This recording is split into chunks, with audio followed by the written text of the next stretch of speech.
Assalamualaikum warahmatullahi wabarakatuh. Perkenalkan, nama saya Elnia Dwi Febriati, NIM 1906411000140.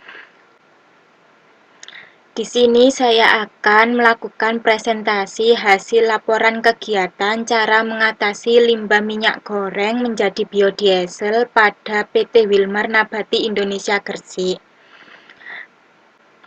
Video ini dibuat untuk memenuhi tugas mata kuliah Pendidikan Lingkungan Hidup dengan dosen pengampu Ibu Wiwin Puspita Hadi, SSI MPD.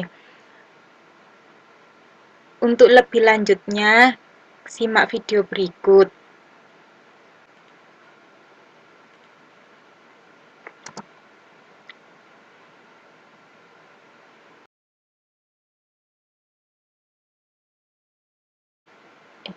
Di sini saya akan mempresentasikan dengan judul Pengolahan Limbah Minyak Goreng menjadi Biodiesel pada PT Wilmar Nabati Indonesia Gresik. Dengan saya Elnia Dwi Febriati, NIM 1906411000140 dari kelas 5D. Di sini saya akan menjelaskan subbabnya, yaitu yang pertama ada penjelasan, yang kedua alat dan bahan, yang ketiga ada tahapan atau prosedur kerja.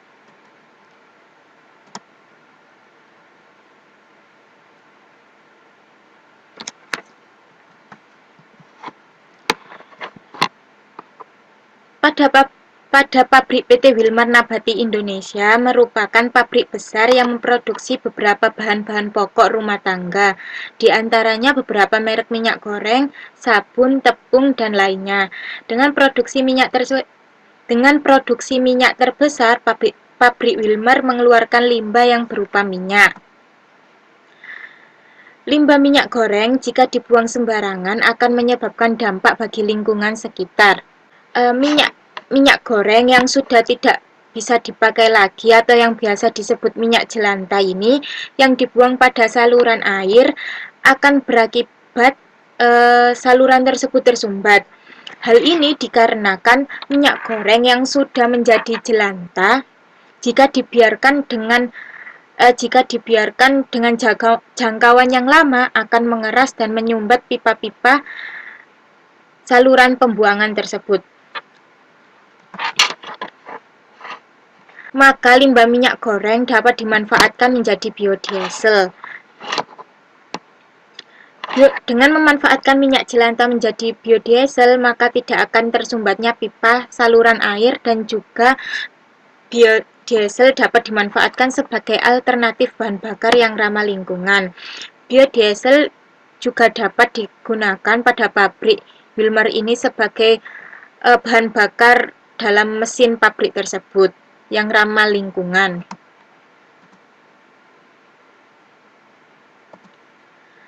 Adapun alat dan bahan untuk prosedur kerja pembuatan minyak goreng menjadi biodiesel, yaitu yang pertama ada alatnya, yaitu yang pertama neraca analitik, labu leher 3, kondensor, Erlenmeyer, gelas kimia, 1 set alat kromatografi gas, pompa vakum, kertas saring, termometer, 1 set alat titrasi, batang pengaduk, penangas, dan corong pisah.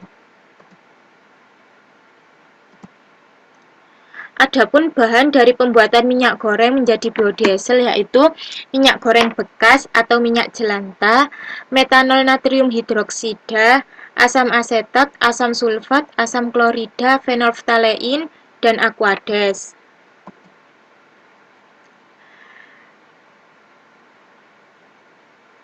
Prosedur kerja pembuatan minyak jelantah menjadi biodiesel terbagi menjadi beberapa tahapan. Yang pertama, tahapan pemurnian. Tahapan pemurnian ini ada proses despising, yaitu minyak goreng dimasukkan ke dalam gelas kimia dan ditambahkan air dengan perbandingan 1:1. Air ini dengan menggunakan aquades, bukan air minum mineral biasanya, tetapi menggunakan air aquades. Yang kedua ada proses netralisasi. Proses ini yaitu memisahkan minyak dari kotoran yang mengendap dengan menggunakan kertas saring hingga mendapatkan minyak hasil despicing yang dituangkan ke dalam gelas kimia. Kemudian minyak hasil despicing tersebut dipanaskan sampai suhu 35 derajat Celcius, kemudian ditambahkan larutan NaOH sebesar 16% dengan komposisi 4 ml setiap 100 ml minyak. Minyak setelah dingin kemudian disaring dan minyak sudah ternetralisasi. Yang ketiga ada proses bleaching. Proses ini yaitu minyak hasil netralisasi tadi kemudian dipanaskan kembali sampai dengan suhu 70 derajat Celcius. Kemudian dimasukkan kulit pisang sepatu yang telah diblender untuk dilanjutkan uji optimasi hasil. Dan yang terakhir dari tahapan pemurnian yaitu mengaduk selama 60 menit. Setelah itu dipanaskan kembali sampai suhu 100 derajat Celcius, kemudian disaring menggunakan kertas saring dan didapatkan minyak hasil pemurnian. Minyak hasil pemurnian tadi setelah itu diuji FFA dengan metode titrasi asam basa. Dan yang kedua ada tahapan esterifikasi. Tahapan esterifikasi yang pertama yaitu sampel sebanyak 200 ml dimasukkan ke dalam labu leher 3, kemudian dimasukkan magnetic stirrer. Selanjutnya labu leher 3 dihubungkan dengan kondensor atau rangkaian reflux kondensor. Kemudian dipanaskan di atas hot plate hingga mencapai temperatur 50-60 derajat Celcius. Kemudian metanol dan asam sulfat dicampur dan diaduk rata dengan komposisi 20 ml metanol dengan 1 ml asam sulfat.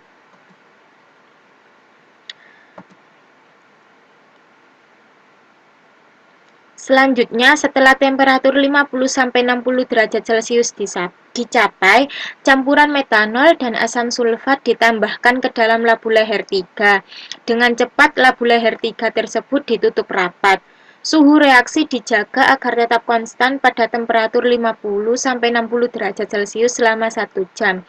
Dan kecepatan agitasi magnetic stirrer diatur agar transfer massa di dalamnya sempurna. Setelah 1 jam hasil reaksi di dalam labu leher 3 dimasukkan ke dalam corong pisah dan didiamkan kurang lebih 1 jam hingga terbentuk 2 lapisan. Setelah proses settling selesai, lapisan bawah produk air dan lapisan atas campuran metil ester dipisah ke dalam wadah yang berbeda. Minyak hasil esterifikasi inilah yang digunakan sebagai bahan baku proses transesterifikasi.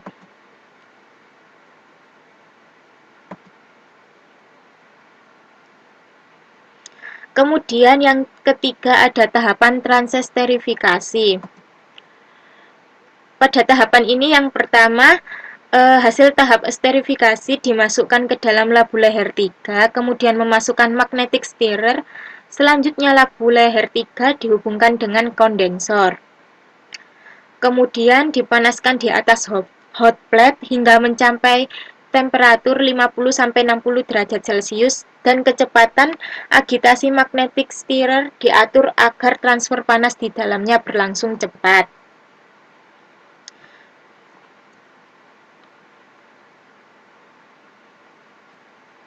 Selanjutnya, metanol dan NaOH dicampur dengan komposisi 20 ml metanol dan 2 ml NaOH. Setelah temperatur 50-60 derajat Celcius dicapai, campuran NaOH tadi dan metanol ditambahkan ke dalam labu leher 3. Dengan cepat, labu leher 3 tersebut ditutup rapat dan suhu reaksi dijaga agar konstan pada suhu 50-60 derajat Celcius selama 1 jam dan kecepatan agitasi magnetic stirrer diatur agar transfer massa di dalamnya sempurna. Setelah 1 jam, hasil reaksi di dalam labu leher 3 dimasukkan dalam corong pisah, kemudian didiamkan kurang lebih 1 jam hingga terbentuk 2 lapisan.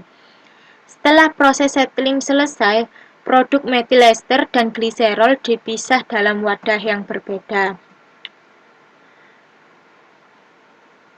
Kemudian ada tahapan pencucian. Pada tahapan ini, aquades dipanaskan hingga 60 derajat Celcius. Kemudian dimasukkan biodiesel ke dalam corong pisah dan juga aqueous yang telah dipanaskan.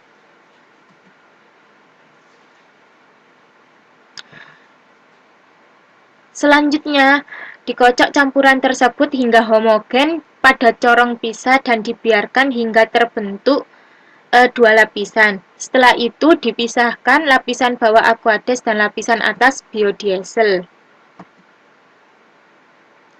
Dan yang terakhir ada tahapan analisis. Untuk analisa biodiesel yang dilakukan meliputi analisa kadar FAME yang didapatkan dari analisa dengan metode GC atau gas kromatografi. Mungkin itu saja yang bisa saya sampaikan pada presentasi kali ini. Mohon maaf apabila terdapat kesalahan kata atau kesalahan materi yang saya buat. Wassalamualaikum warahmatullahi wabarakatuh.